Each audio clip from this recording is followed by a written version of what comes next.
और आप जानते हैं कि भले इस बार नीतीश बाबू ने मुसलमानों को टिकट नहीं दिया है, लेकिन मुसलमानों का भी एक हिस्सा है जिसको नीतीश कुमार से पर्सनली कोई दिक्कत नहीं है, जो नीतीश कुमार को आराम से जाके वोट देता है। एक ऐसा हिस्सा जो भारतीय जनता पार्टी को कभी वोट नहीं देगा, लेकिन नीतीश कुमार को वो वोट देता है, तो इस तरह का अनमनापन जो है वो दिखा दिया जाता है। लेकिन नीतीश कुमार अच्छी तरह से जानते हैं कि किस तरह से महाराष्ट्र से लेकर कई कई प्रदेशों में भारतीय जनता बिहार चुनाव के अंदर आज से चंद दिन बचे हुए हैं, लेकिन बिहार का चुनाव किस तरह से गृह मंत्री अमित शाह जी ने फंसा दिया, या फिर यूं कह लीजिए कि गृह मंत्री अमित शाह ने एक ऐसी हड्डी बना ली जिसको ना तो निगला जा सकता है और ना ही थूका जा सकता है। अब खबर इस तरह की सामने निकल के आ रही है कि नीतीश कुमार अब सीधे तौर पर अमित शाह ने जो बयान दिया है उसके खिलाफ बड़ा एक्शन लेंगे, ऐसा कयास लगाए जा रहे हैं। दोस्तों, सवाल यह पूछा जा रहा है, क्या नीतीश कुमार अब पलटी मारने जा रहे हैं? क्योंकि गृह मंत्री अमित शाह के बयान के बाद हड़कंप मचा हुआ। दोस्तों,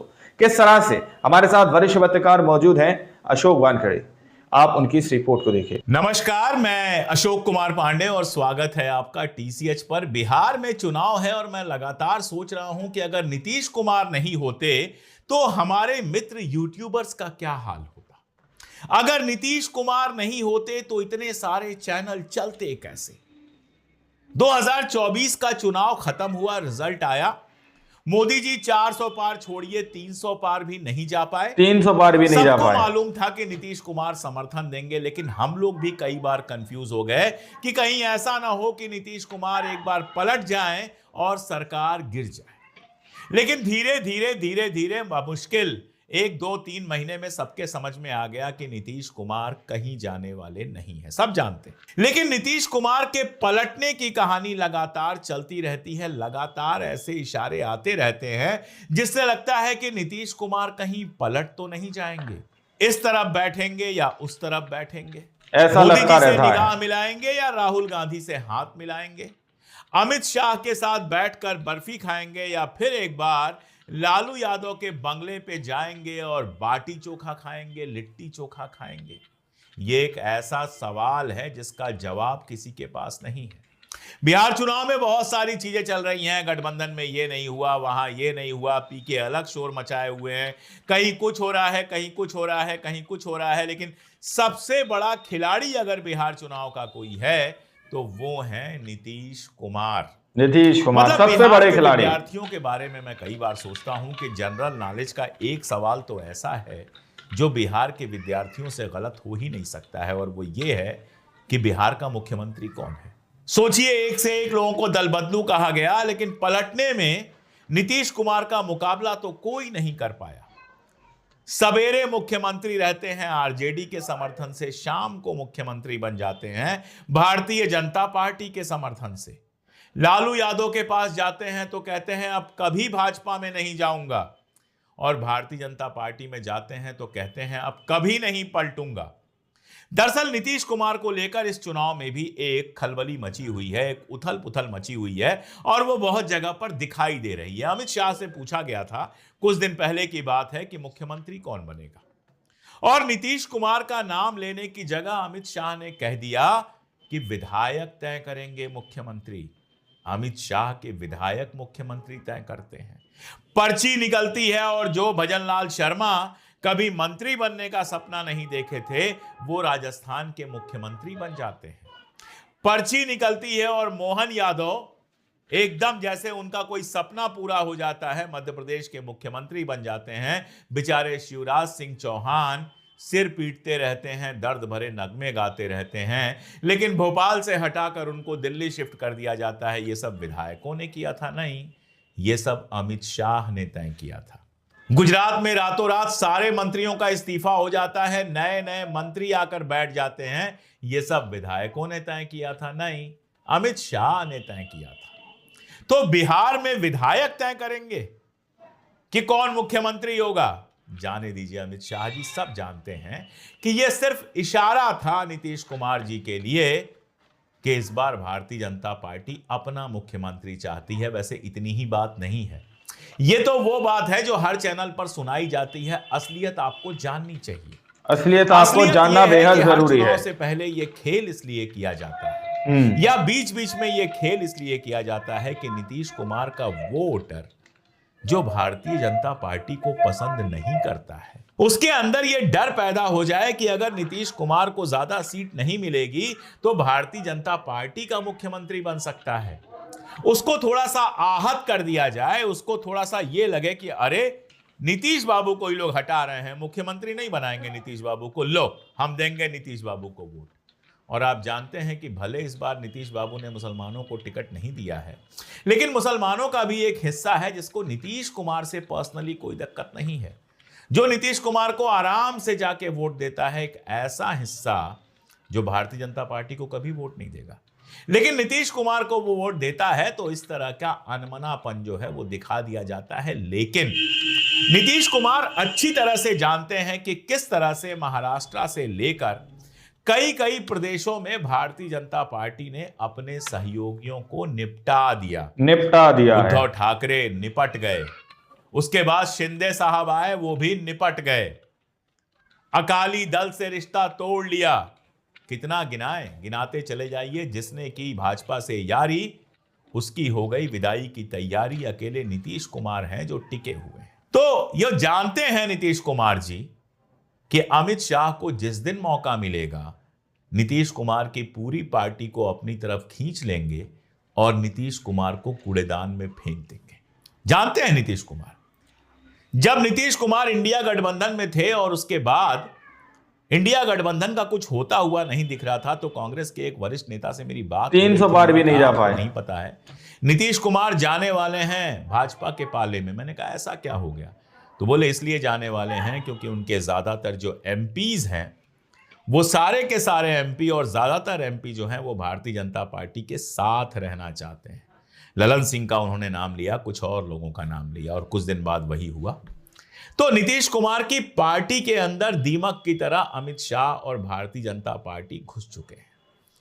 संजय झा हो, ललन सिंह हो, इस तरह के जितने लोग हैं वो भले नीतीश कुमार की पार्टी में हैं, उनके साथ हैं, लेकिन लोग कहते हैं कि भाजपा के ज्यादा करीब हैं। ऐसे में कल एक वीडियो आया है बड़ा मजेदार, जेडीयू के ही हैंडल से वीडियो है, लगा देता हूं, उसको देखिए। चुनाव प्रचार करने गए हैं नीतीश कुमार जी और एक महिला प्रत्याशी हैं, उनको माला पहना रहे हैं।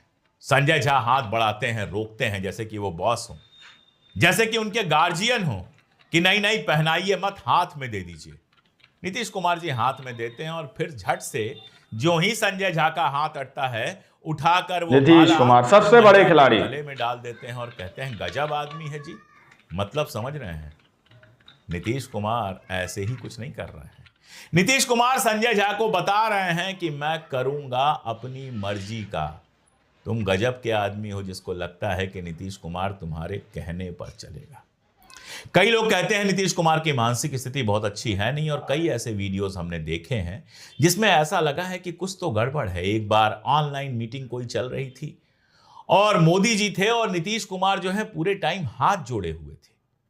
कभी कच से किसी का पैर छू लेते हैं, कभी कुछ कर देते हैं, कभी कुछ कर देते हैं। एक महिलाओं को लेकर उन्होंने मुख्यमंत्री रहते हुए बयान दिया था, उस समय आरजेडी के साथ थे वो, और उसका बहुत मजाक उड़ाया गया था। चिराग पासवान वगैरह सबने मजाक उड़ाया था।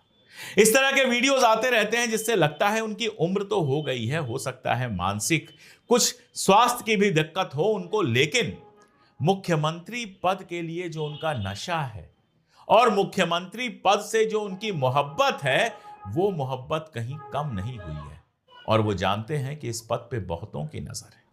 चिराग पासवान तो कह ही चुके हैं कि मैं भी मुख्यमंत्री बनना चाहता हूं। चिराग पासवान की भी जर्नी बड़ी मजेदार है। एक वक्त था कि रामविलास पासवान के घर से उनको धक्के मार के निकाल दिया गया था, सामान बाहर फेंकवा दिया गया था, और चाचा पशुपतिनाथ पारस अमित शाह जी के करीबी हो गए थे, मंत्री सब बन गए थे और चिराग पासवान किनारे कर दिए गए थे।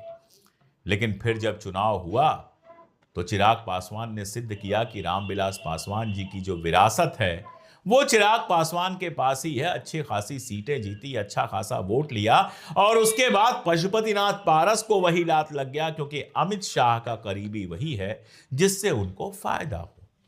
उनको लगा पशुपतिनाथ पारस के पाले में सारे एमपी हैं तो उनको साथ ले लिया।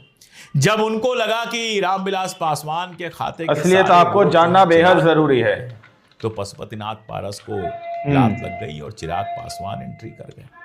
अब चिराग पासवान खुद को नरेंद्र मोदी का हनुमान कहते हैं। और देखिए, हनुमान जी को तो कोई लालच वालच था नहीं, हनुमान जी ने अपने लिए कुछ नहीं मांगा। लेकिन राजनीति में जब कोई किसी का लक्ष्मण, किसी का हनुमान, किसी की सीता, किसी का दशरथ बनता है तो यह समझ लीजिए कि किसी कुर्सी पर उसकी बहुत गहरी नजर है। अमित शाह अगर नरेंद्र मोदी के नंबर 2 बने हुए हैं तो इसलिए क्योंकि प्रधानमंत्री की कुर्सी पर उनकी नजर है। योगी आदित्यनाथ अगर और ज्यादा हिंदुत्ववादी बनने की कोशिश करते हैं तो वो सिर्फ इसलिए क्योंकि उनको लगता है कि ऐसा करके कल को वो प्रधानमंत्री की गद्दी पर बैठ सकते हैं। और चिराग पासवान जो नरेंद्र मोदी के हनुमान बनने की बात करते हैं, वो दरअसल सपना यही देख रहे हैं कि भले उनका प्रभाव क्षेत्र 20-25 विधानसभा से ज्यादा का ना हो, लेकिन एक दिन उनको भी मौका मिले उस कुर्सी पर बैठने निपटा दिया है। लेई लगाकर चिपक गए हैं नीतीश कुमार जी। और भाई, सब अगर गठबंधन वाले ही बनेंगे तो भारतीय जनता पार्टी के गिरिराज सिंह क्या करेंगे? गिरिराज सिंह बेचारे झटका मटन का स्टार्टअप चल। दोस्तों, आप लोगों ने इस वीडियो को शुरू से आखिर तक देखा। वीडियो के अंदर साफ तौर पर बात की गई है कि किस तरह से गृह मंत्री अमित शाह से यह पूछा जाता है कि बिहार के अंदर कौन सीएम रहेगा, सीएम का फेस कौन है, तो वहां पर नीतीश कुमार का नाम नहीं लिया जाता। नीतीश कुमार के बारे में नहीं कहा जाता। कहा जाता है मैं इस चीज को डिसाइड नहीं करता, वो लोग डिसाइड करते हैं, वो करेंगे। इस चीज को देखने के बाद नीतीश कुमार के लिए कयास लगाए जाने लगे कि नीतीश कुमार को भी केयरफुली रहना चाहिए, अवेयर हो जाना चाहिए आज ही से कि भाई कहीं ऐसा ना हो कि पहले जो सहयोगियों को निपटा दिया गया, जिस तरह की बात यहां पर कही जा रही है दोस्तों कि एकनाथ शिंदे हो या फिर और भी वो जो सहयोगी पार्टियां थी, उनको जिस तरीके से निपटा दिया, कहीं नीतीश कुमार को भी निपटाने की तैयारी तो नहीं चल रही।